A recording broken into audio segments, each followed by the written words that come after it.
सुमंगल या यूट्यूब चॅनलमध्ये आपल्या सर्वांचं स्वागत आहे। मी मंदार खळदकर गुरुजी। वेगवेगळ्या विषयांची माहिती आपण या यूट्यूब चॅनलद्वारे घेत असतो। आज आपण पाहणार आहोत दुर्वा गणपतीला ज्या वाहिल्या जातात त्या का वाहिल्या जातात आणि 21 दुर्वा वाहण्याच्या मागे काय कल्पना आहे किंवा प्रत्येक दुर्वा आपल्याला काय काय मिळवून देत असते आणि 21 गोष्टी कुठल्या आपल्याला प्राप्त होतात किंवा भक्ताला प्राप्त होतात याच्याविषयी चर्चा आपण या व्हिडिओमध्ये करणार आहोत। प्रथमतः ज्या मंडळींनी माझा हा चॅनल सबस्क्राइब केलेला असेल त्यांना मनापासून धन्यवाद आणि असेच माझ्या या चॅनलला जोडलेले रहा। चॅनल माझा सबस्क्राइब करा, व्हिडिओ आवडल्यास लाईक करा आणि आपल्या परिवारामध्ये शेअर करत रहा। नमस्कार। मंगलमूर्ती मोरया।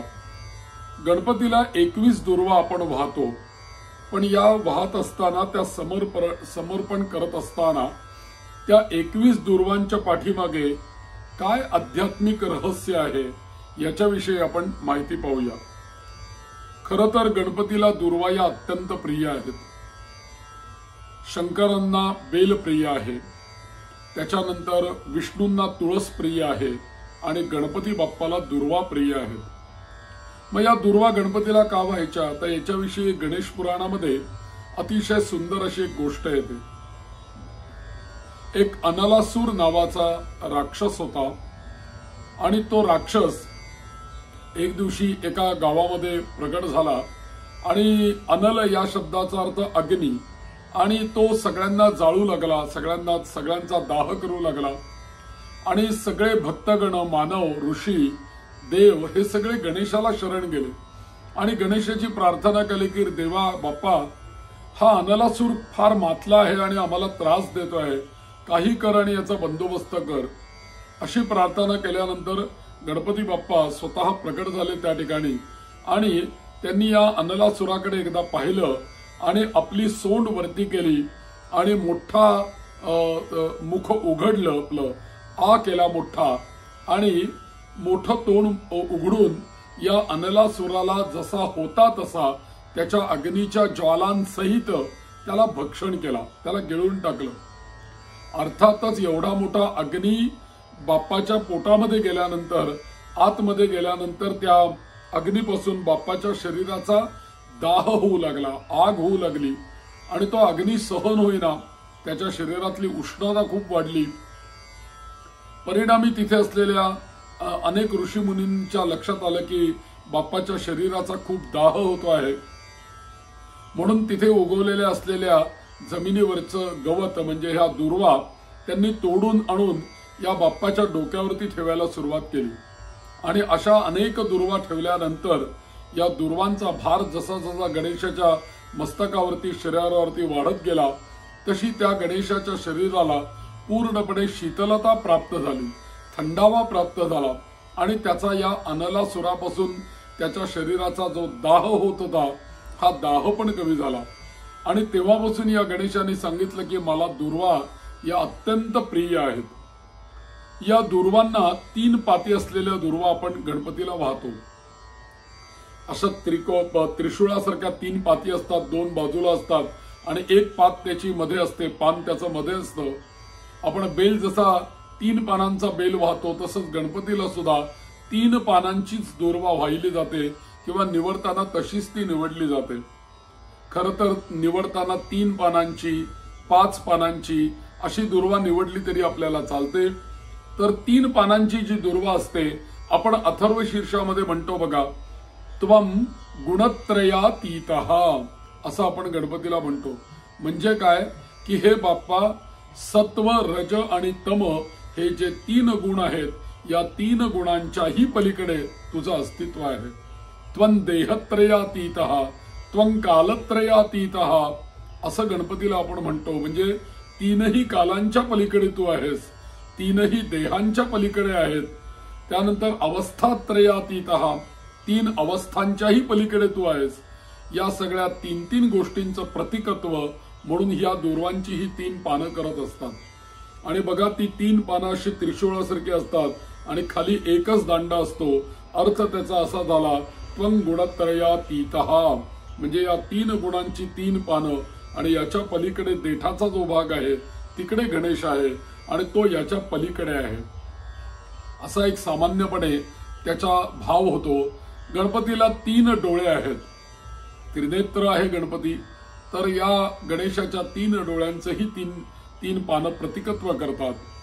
तर अशा पद्धतीने या दुर्वा गणेशाला वाहिल्या जातात आणि त्याचं महत्व गणेश पुराणामध्ये असं आपल्याला सांगितलेलं आहे. पण या गणपतीची संख्या जी आहे ही 21 आहे. गणपतीला प्रदक्षिणा घालताना 21 प्रदक्षिणा घालाव्यात, गणपतीला दुर्वा वाहताना 21 दुर्वा व्हाव्यात, फुलं वाहताना 21 प्रकारची फुलं व्हावीत, पत्री वाहताना 21 प्रकारची पत्री व्हावीत, म्हणजे सगळीकडे 21 21 21 असा आकडाच आपल्याला गणपती करता सांगितलेला आहे.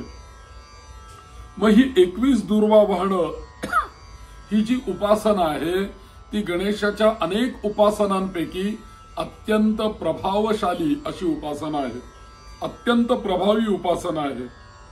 केवळ लोकांना असं वाटतं की दुर्वा वाहणं म्हणजे केवळ एक कर्मकांड आहे, तो एक पूजेचा भाग आहे, असं नसून केवळ ती काही लोक म्हणतात की पारंपरिक आहे, दुर्वा निवडायच्या आणि व्हायच्या गणपतीला, इतकंच त्याला महत्व देतात. पण इतका किरकोळ त्याच्या मागे हेतू नसून याच्या मागे एक मोठा असा आध्यात्मिक अर्थ भरून राहिलेला आहे. तो काय आहे तर तो आपण पाहणार आहोत. मुळामध्ये अर्थ त्याचा असा आहे की सूक्ष्म देहाचं शुद्धीकरण आणि मग मनशुद्धीचा एक वैज्ञानिक मार्ग म्हणजे हा दुर्वा वाहणं आहे. म्हणजे सूक्ष्म देहाची शुद्धी पण आणि दुसरी गोष्ट मनाची सुद्धा शुद्धी होण्याचा मार्ग म्हणजे हे दुर्वा अर्चन आहे. कल्पना करा की आपण बाजारातनं दुर्वा आणतो, त्या जशा आणल्या तशाच आपण निवडून देवाला वाहतो, जशा आणल्या तशा नाही. तर आपण त्या दुर्वा आणल्यानंतर त्याची गड्डी सोडवून घेतो, त्याच्यानंतर त्या बरोबर दुर्वा आपण निवडतो आणि अशा निवडलेल्या दुर्वा एक एक जमा करत राहतो. 21 दुर्वा झाल्या की त्याची जुडी बांधतो आणि मग 21 दुर्वाच आपण बरोबर गणपतीला समर्पित करत असतो.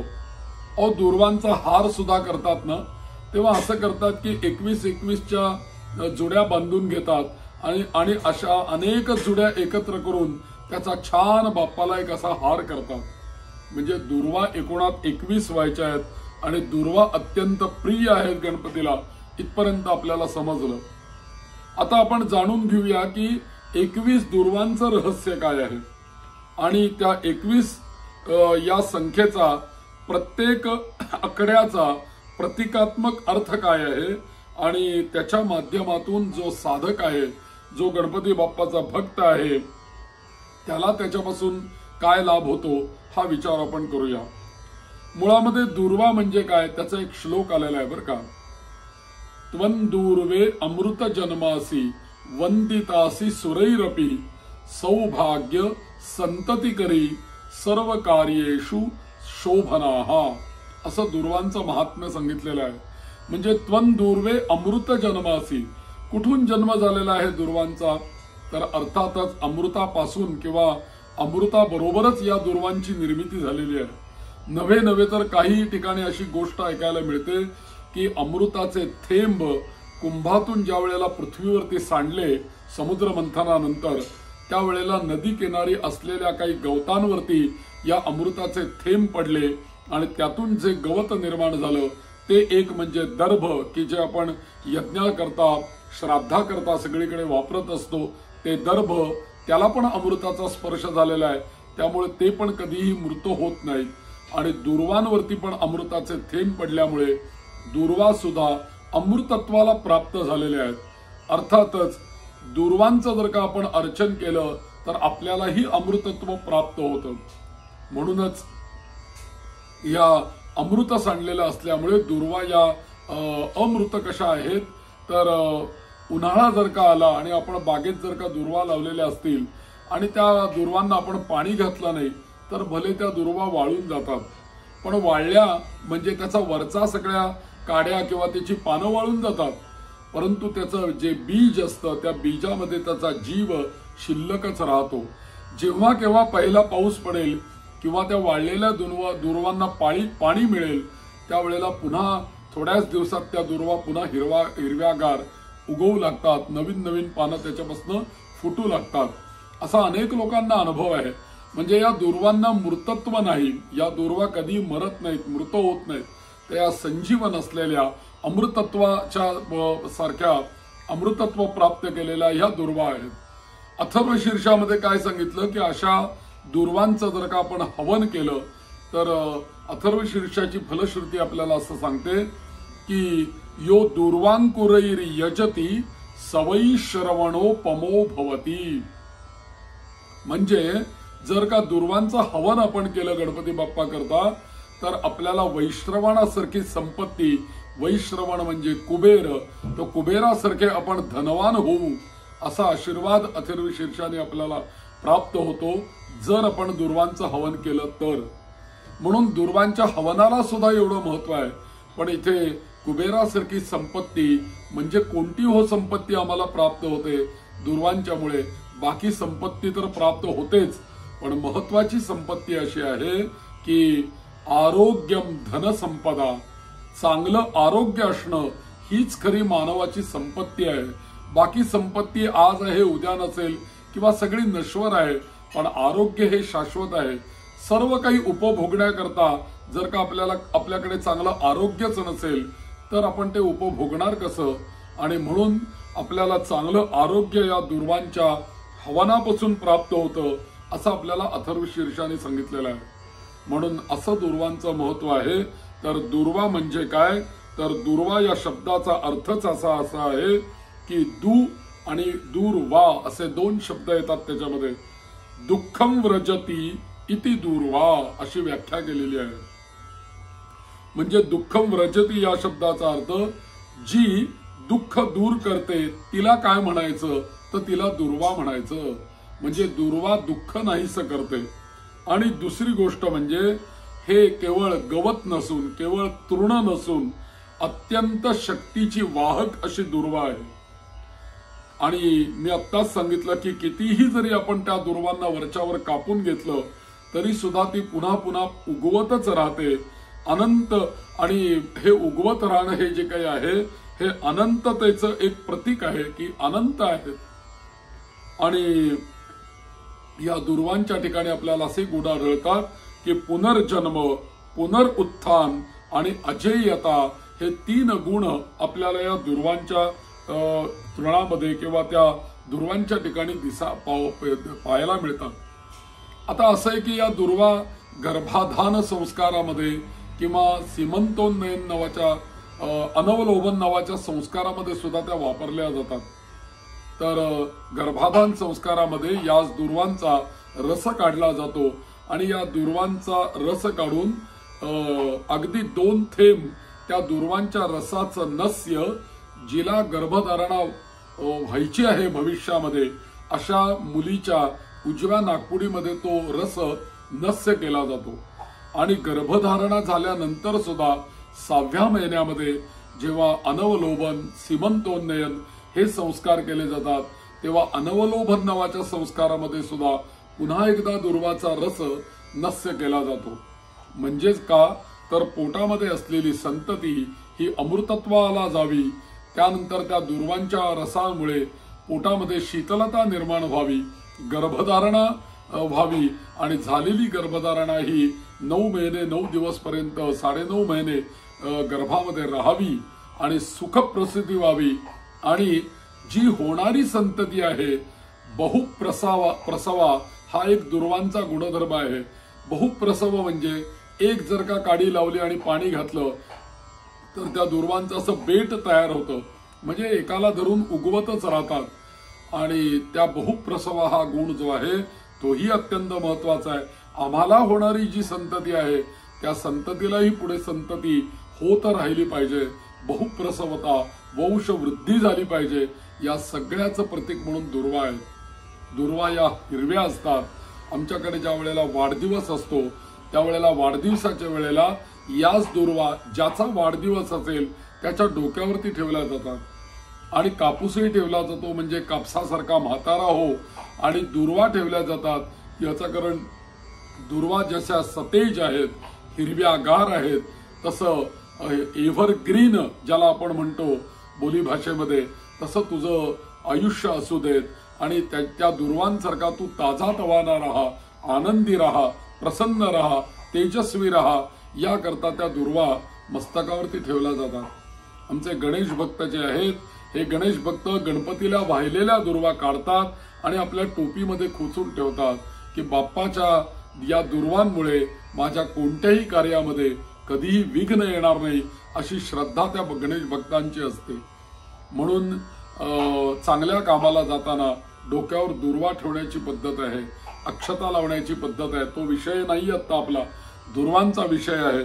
पण दुर्वा या गणपतीला प्रिय आहेत, नक्कीच प्रिय आहेत. तर का प्रिय आहेत ते एकंदरीत, तर वेदाच्या नुसार दुर्वा ही जी काही आहे, ही दुर्वा पृथ्वी तत्वाचं प्रतीक आहे. कारण दुर्वा उगवतात कुठे, जमिनीवर उगवतात.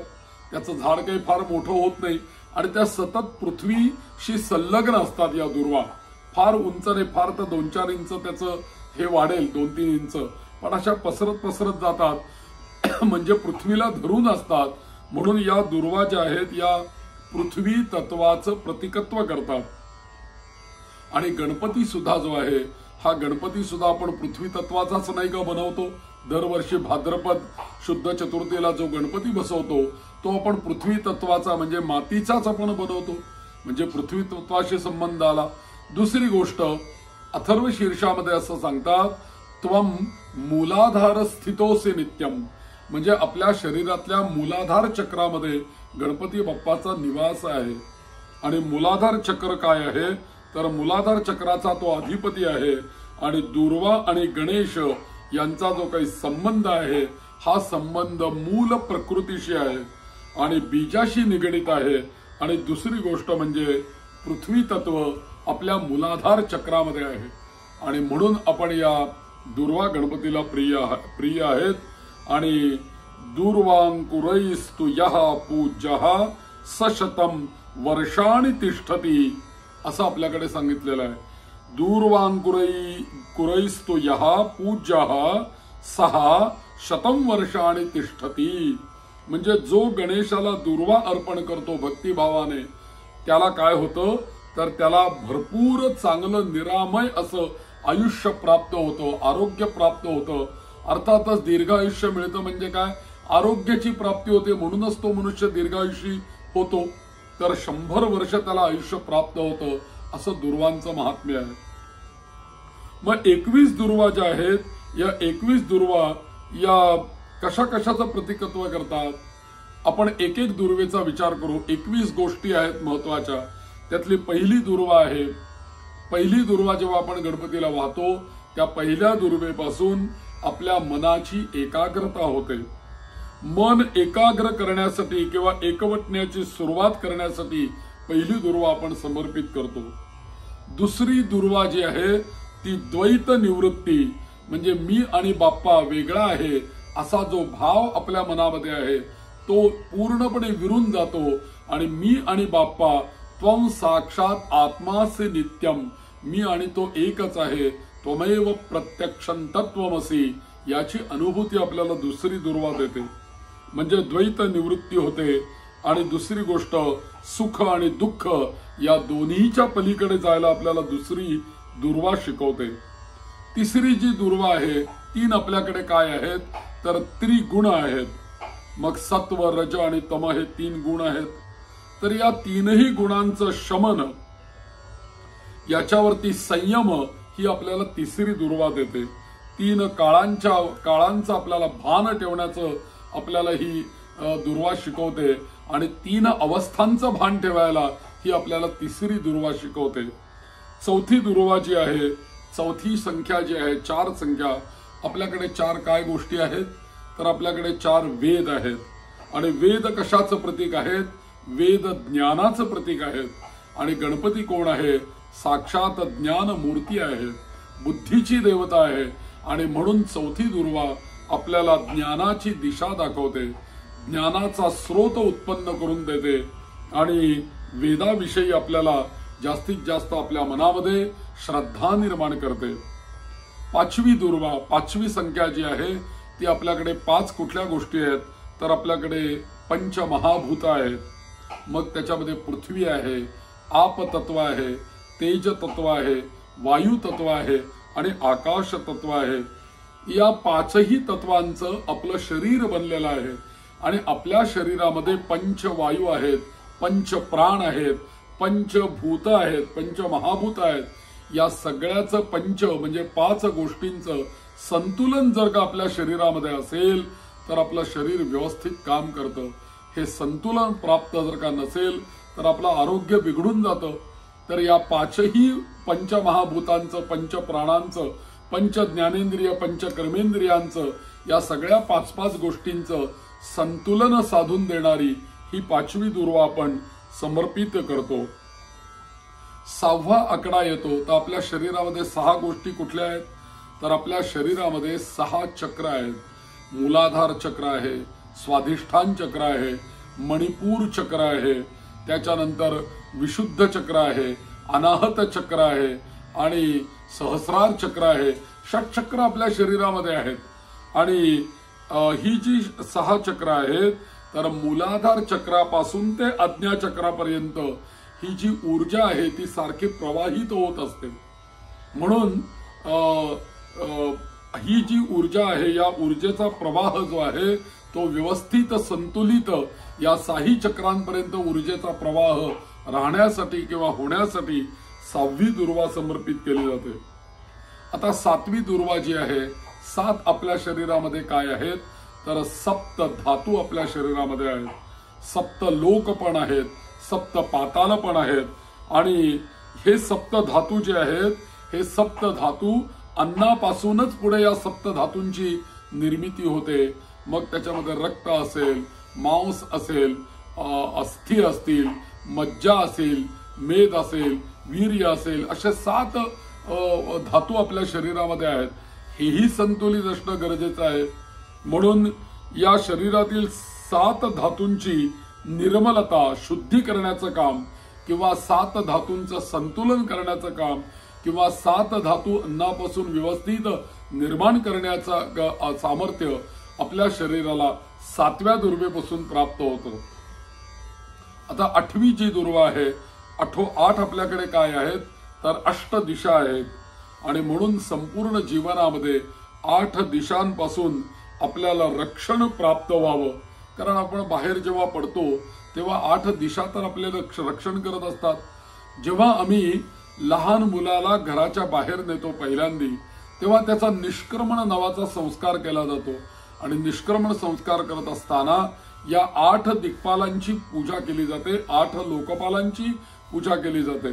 आपण सत्यनारायणाची पूजा करतो तेव्हा सुद्धा त्या नारायणाच्या भोवती 8 दिशांचे 8 स्वामी मानले जातात। जसं पूर्वेचा इंद्र आहे, आग्नेयेचा अग्नी आहे, दक्षिणेचा यम आहे, नैऋत्येचा निऋती आहे, पश्चिमेचा वरुण आहे, वायव्येचा वायू आहे, उत्तरेचा सोम आहे आणि ईशान्य दिशेचा ईशान आहे। या 8ही लोकपालांची एक प्रार्थना ही 8वी दुर्वा करत असते आणि या 8ही लोकपालांकडनं 8ही दिशांमधनं भक्ताचं संरक्षण या 8व्या दुर्वेपासून होत असतं। 9वी दुर्वा जी आहे, आपल्याकडे 9 गोष्टी कुठल्या आहेत तर आपल्याकडे नवदुर्गा आहेत, नवग्रह आहेत, त्याच्यानंतर या सगळ्या नवग्रहांची शांती, या नवग्रहांचे दोष निवारण आणि या सर्व नवदुर्गांची प्रीती, नवदुर्गांचा आशीर्वाद आपल्याला 9वी दुर्वा देते। 10वी जी दुर्वा आहे ती आपल्याला काय देते तर आपल्याकडे जशा 8 दिशा आहेत तशा 10 दिशा असं आपण म्हणतो। म्हणजे 8 दिशा मी मगाशी सांगितल्या, एक वरची दिशा 9वी आणि 10वी दिशा जी आहे ती खालची, अशा 10 दिशा आहेत आणि या 10 दिशांमधली जी नकारात्मक शक्ती आपल्यापर्यंत येत असते त्या नकारात्मक शक्तीचा पराभव करून सकारात्मक शक्ती निर्माण करणारी जी दुर्वा असते ना ती 10व्या क्रमांकाची दुर्वा असते आणि म्हणून नकारात्मक ऊर्जेचं शमन करणं हे काम 10वी दुर्वा करते। 11वी दुर्वा काय करते तर आपल्याकडे 11 रुद्र आहेत आणि 11 रुद्र सुद्धा रक्षण करण्याचं काम करत असतात. 11 रुद्र आपल्या जीवनामधल्या अनेक विष असलेल्या गोष्टी ज्या आहेत, विषाप्रमाणे असणाऱ्या ज्या गोष्टी आहेत, या गोष्टींपासून आपलं रक्षण करणारे 11 रुद्र आहेत. 11वी दुर्वा 11 रुद्रांचं प्रबोधन करते आणि रुद्र तेज आपल्या भोवती जागृत करण्याचं काम 11वी दुर्वा करते. 12वी दुर्वा जी आहे ती अर्थातच आपल्याकडे 12 सूर्य आहेत, 12 आदित्य, आणि आदित्य काय करतो तर आरोग्यम भास्कराद इच्छेत, चांगलं आरोग्य देण्याचं काम हा सूर्यनारायण करतो. म्हणूनच आपण 12 सूर्य नमस्कार घालतो, 12 सूर्याची नावं घेतो. तर ही 12वी दुर्वा आदित्यांचं 12 आदित्यांचं तेज आपल्याला देण्याचं काम करते. 13 जी आकडा आहे, 13वा जो आकडा आहे तर त्याचा प्रतिकात्मक त्रयोदशी आहे आणि त्याचा फल असा आहे, मृत्यू तत्वावरती विजय प्राप्त करण्याकरता 13वी दुर्वा आपण गणपतीला समर्पित करत असतो. 14वी दुर्वा जी आहे ती चतुर्दशी म्हणजे 14. तर या चतुर्दशीचा अर्थ असा आहे की 14वी दुर्वा आपल्या मनातलं भय नाहीसं करणारी असते. भयावरती मात करण्यासाठी 14वी दुर्वा. 15वी दुर्वा जी आहे पौर्णिमा. पौर्णिमा म्हणजे पूर्णता आणि समृद्धी आणि सर्व दृष्टीने एका अर्थाने चंद्र पण त्या दिवशी पूर्ण असतो आणि म्हणूनच आपल्या मनाची पूर्णता, संतुष्टता, तृप्तता आणि आपल्या जीवनामध्ये समृद्धी आणि शांती आणि शीतलता या सगळ्या गोष्टी घेऊन ही 15वी दुर्वा येत असते. 16वी जी दुर्वा आहे, आपल्याकडे 16 संस्कार आहेत आणि 16 प्रकारचे संस्कार आणि 16 प्रकारची मुळात तत्व आपल्या शरीरामध्ये आहेत. या सगळ्या संस्कारांची आणि तत्वांची जागृती म्हणजे बघा, पंच ज्ञानेंद्रिय, पंच कर्मेंद्रिय, पंच तन्मात्रा म्हणजे 5 + 5 + 5 15 झाल्या आणि या सगळ्याला चालवणारं 16वं तत्व हे आत्मतत्व आहे.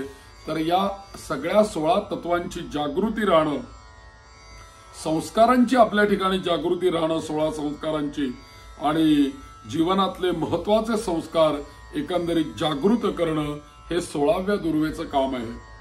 17वी जी दुर्वा आहे ती 17वी दुर्वा सप्तर्षींचं स्मरण करणारी आहे. 7 ऋषी आपल्याकडे अत्यंत महत्वाचे आहेत की ज्यांनी आपल्या तपश्चर्याच्या जोरावर अनेक मोठी मोठी कार्य प्राचीन काली केलेली आहेत आणि आजही आपण त्यांचे गोत्र रूपाने त्यांचं स्मरण करत असतो. तर्पण रूपाने आपण त्या ऋषींना पाणी देत असतो आणि या ऋषींनीच सगळं आपल्याला बोलवून हाक मारून आपल्याला हे सगळं सांगितलेलं आहे आणि म्हणूनच आपली संस्कृती आज या ऋषींच्या तपश्चर्येमुळे टिकलेली आहे आणि म्हणून त्या सप्तर्षींच्या सारखं तेजस्विता, ओजस्विता, ज्ञान, समृद्धी या सगळ्या गोष्टी प्राप्त होण्यासाठी ही आपल्याला 17वी दुर्वा आपण गणपतीला वाहत असतो आणि ऋषी मार्गाची स्मृती राहण्याकरता ही 17वी दुर्वा आहे. 18वी दुर्वा जी आहे ती अष्टसिद्धींची प्राप्ती करून देणारी आहे. म्हणजे अणिमा, लघिमा, गरिमा, प्राकाम्य अशा ज्या अष्टसिद्धी आहेत या सिद्धींची प्राप्ती करून देणारी 18वी दुर्वा आहे. 19वी दुर्वा नवविधा भक्ती प्राप्त करून देणारी आहे. मग 9 प्रकारची भक्ती आपण गणपतीची करतो किंवा कोणत्याही देवाची करतो. त्याच्यामध्ये श्रवण आहे, कीर्तन आहे, स्मरण आहे, पादसेवन आहे, अर्चन आहे, वंदन आहे, दास्य आहे, सख्य आहे आणि आत्मनिवेदन आहे. अशा 9 प्रकारच्या भक्ती प्राप्त करून देणारी आपल्याला 19वी दुर्वा आहे. आणि 20वी दुर्वा जी आहे ती आपल्याला विश्वरूप गणेशाचं दर्शन करून देणारी 20वी दुर्वा आहे. गणेश सुद्धा व्यापक आहे आणि सर्व जगाला तो व्यापून आहे. त्वम ब्रह्मा, त्वम विष्णुस्त्वम रुद्रस्त्वम इंद्रस्त्वम अग्निस्त्वम वायुस्त्वम, सर्व काही गणेशच आहे आणि म्हणून या गणेशाचा व्यापक विश्वरूप आपल्याला दाखवणारी ही 20वी दुर्वा आहे. आणि 21वी जी दुर्वा आहे ती म्हणजे संपूर्ण आत्मसमर्पणाची दुर्वा आहे. त्वमेव सर्वम खल्विदम ब्रह्मासी त्वमेव सर्वम खल्विदम ब्रह्मासी असं आपण म्हणतो ना अथर्वशीर्षामध्ये, तर या संपूर्ण तत्वाला समर्पण ही 21वी दुर्वा आहे। तर याचा सगळ्याचा आध्यात्मिक प्रभाव 21 दुर्वा समर्पण करत असताना भक्तांवरती, साधकांवरती होत असतो। आणि ज्या प्रकारे आपण जप करतो, ध्यान करतो, मंत्रोच्चारण करतो, या सगळ्यामुळे होतं काय, तर आपल्या ऊर्जा केंद्रांवर सकारात्मक प्रभाव पडत असतो या सगळ्या गोष्टींचा। आणि विशेषतः हे जे सगळे उपाय आहेत ते मूलाधार चक्रापासून ते सहस्रार चक्रापर्यंत शुद्धीचं कार्य करत असतात। म्हणून दुर्वा समर्पित करत असताना अनेक प्रकारचे मंत्र दिलेले आहेत। श्री गणेशाय नमः दूर्वांकुरम समर्पयामी, श्री विनायकाय नमः दूर्वांकुरम समर्पयामी। 21 नावं पण आहेत सहस्रनामामध्ये शेवटी दिलेली। गणंजयो गणपतीर अशी नावं आहेत, 21 नावं आहेत, त्यांनी आपण 21 दुर्वा होऊ शकतो। श्री गणेशाय नमः म्हणून आपण 21 दुर्वा होऊ शकतो। किंवा गणपतीचा मूल मंत्र आहे ओम गं गणपतये नमः म्हणून दुर्वा होऊ शकतो। दुर्वा वाहत असताना म्हणायचं ओम गं गणपतये नमः दूर्वांकुरान् समर्पयामी, श्री गणेशाय नमः दूर्वांकुरम समर्पयामी, श्री विनायकाय नमः दूर्वांकुरम समर्पयामी, हेरंबाय नमः दूर्वांकुरम समर्पयामी, मंत्राय नमः दूर्वांकुरम समर्पयामी। एक दुर्वा जर का आपण वाहत असू तर दूर्वांकुरम समर्पयामी, आणि अनेक जर का दुर्वा असतील तर दूर्वांकुरान् समर्पयामी असं म्हटलं जातं। अशा मंत्रांनी आपण दुर्वा समर्पण जर का केल्या तर जणू अंतर्यामाला वाहिलेली श्रद्धा, कारण गणपती हा आत्मरूपाने आपल्या शरीरातच आहे, त्यामुळे त्याच्याविषयीची असलेली श्रद्धा त्यातून निर्माण होते। मग हे दुर्वा ज्या काही आहेत या दुर्वा केवळ गवत नाहीयेत, केवळ तृण नाहीये, तर भक्तीचा एक तो स्रोत आहे, मूल मंत्र आहे। आणि 21 दुर्वा म्हणजे 21 भावस्थिती, 21 शरीरातील केंद्रांची शुद्धी आणि 21 पायऱ्यांची आत्मोन्नती साधून देणाऱ्या अशा या 21 दुर्वा आहेत। आणि जेव्हा श्रद्धा, मंत्र आणि ध्यान याची त्रिसूत्री, या दुर्वांची 3 पानं आहेत ना, एक आहे श्रद्धा, दुसरा आहे मंत्र आणि तिसरा आहे ध्यान, अशी त्रिसूत्री भक्ताच्या ठिकाणी जर का असेल आणि या 21 दुर्वांच्या मध्ये जेव्हा ती एकत्र येते तेव्हा साधकाला श्री गणेशाचा सिद्धिदाता स्वरूपामध्ये साक्षात्कार होतो। आणि म्हणून 21 दुर्वा म्हणजे ईश्वराला अर्पण केलेल्या 21 मौन प्रार्थना जणू काही आहेत। आणि श्री गणेश त्या सर्व प्रार्थनांचा एकाच प्रसादाने उत्तर देतो, तुला विघ्न कोणतंही येणार नाही, तुला विजय प्राप्त होईल असा घसघशीत बाप्पा आशीर्वाद देतो। आणि त्या भक्ताच्या मनोकामना ज्या काही असतील त्या सर्व पूर्ण करण्याचं तो आश्वासन देतो। आणि म्हणून दर्शन मात्रे मन कामनापूर्ती असं त्या विघ्नराजाचं वर्णन केलेलं आहे। तर 21 दुर्वांच्या मागे काय भावार्थ आहे, काय आध्यात्मिक तत्व आहे, असा एक विचार या व्हिडिओच्या द्वारा मी आपल्या समोर मांडलेला आहे। आपल्याला हा व्हिडिओ आवडला तर जरूर लाईक करा आणि आपल्या परिवारामध्ये शेअर करा। चतुर्थीच्या दिवशी, मंगळवारी, अंगारिका चतुर्थीला, विनायक चतुर्थीला आपण जरूर दुर्वा अशा 21 समर्पित करू शकतो। पण या भावनेनी, या विचारांनी समर्पित जर का केल्या तर त्याचा अधिक आपल्याला लाभ मिळेल। नामस्मरण करता करता केल्या तर अधिक लाभ मिळेल। आणि रोजच जर का अशा 21 दुर्वा आपण वाहू शकलो तर किती वेळ लागेल त्याला, 10 मिनिटं सुद्धा लागत नाहीत। तर अगदी छोटीशी ही उपासना आहे 21 दुर्वा समर्पण करण्याची। जरूर याचा लाभ घ्यावा। सर्वांना मंगलमूर्तीची कृपा अशीच लाभू देत अशी मी त्याच्या चरणी प्रार्थना करतो। मंगलमूर्ती मोरया, गणपती बाप्पा मोरया।